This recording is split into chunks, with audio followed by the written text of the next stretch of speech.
Šī ir otrā daļa par to, kā dabūt bildes no Google fotoattēliem. Pēc tam, kad tu saņem savu e-pastu, šis e-pasts un sapakotie faili tev ir derīgi 1 nedēļu. Tā kā nepalaid garām to 1 nedēļu, kuras laikā vari lejupielādēt savus failus. Ja nedēļa ir palaista garām, tad pieprasi Google Takeout datus atkārtoti. Man šeit ir 2 faili, jo man ir tikai bezmaksas Google 15 GB, un es paņēmu pa 10 GB pieprasījumu. Bet, ja tu paņēmi mazākus zip failus, vai arī, ja tev tur ir pilnāka krātuve, tev varbūt arī pat 10 faili. Lejupielādējums visus pēc kārtas. Ja tev ir daudz faili, tad es tev iesaku pierakstīt, kurus failus tu jau esi nospiedusi saglabāt. Spiežam uz download viens of daudziem. Un iespējams, ka tev parādīs, ka vajag ielogoties. Ja nē, tad redzi, man uzreiz jau atvēra pieprasījumu, uz kurieni kopēt failus. Bet, ja tev prasa ielogoties, tad tu attiecīgi vispirms vēl ielogojies savā kontā, vai nu izmantojot telefonu vai datoru paroles. Un tālāk tu izvēlēs vietu, uz kurieni saglabāt visus tavus Google fotoattēlus. Tas var būt vai nu dators vai arī cietais disks.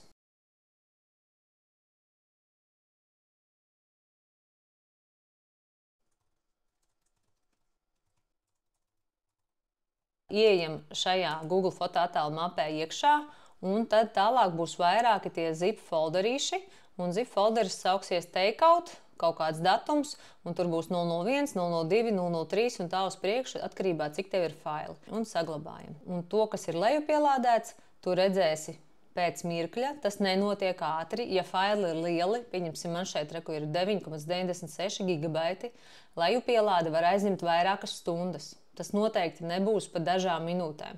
Šajā brīdī, kamēr es runāju, lejupielāde pat vēl nemaz nav iesākusies. Jo tad, kad iesāksies, tad man šeit augšā parādīsies tāda bultiņa uz leju, ka vispār notiek lejupielāde. Pagaidām viņš vēl vispār tikai domā. Bet tikmēr es varu jau saglabāt arī otru daļu savēju. Redzi, tikko parādījās uz šejieni. Varbūt tev kaut kur citur rādās tā bultiņa. Bet man tikai tagad parādījās, ka šajā brīdī viņš vispār lejupielādē šos failus. Tev ir jābūt diezgan stabilam interneta savienojumam. Ja ir iespējams, piespraud vadu. Ja nē, tad izmanto Wi-Fi. Bet, jo ātrāk tev būs internets, jo ātrāk saglabāsies.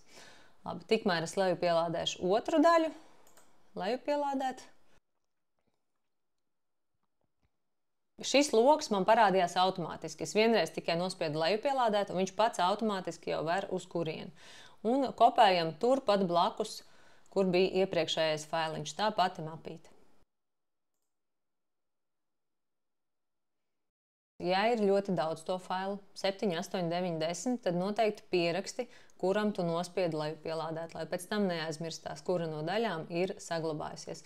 Un seko viņām visām līdzi 001 zip, 002 un tā uz priekšu, lai būtu katrs zip failiņš pēc kārtas. Varbūt tev bija ierobežojums, tu nemaz nevari 10 failus iespējams vienlaicīgi saglabāt. Varbūt, ka dators atļaus tev kādus 4, 5, 6, 7, un tad viņam pietrūks jaudas. Tad būs jāpagaida, kad viss saglabāsies, un tad tikai tu vari turpināt tālāk.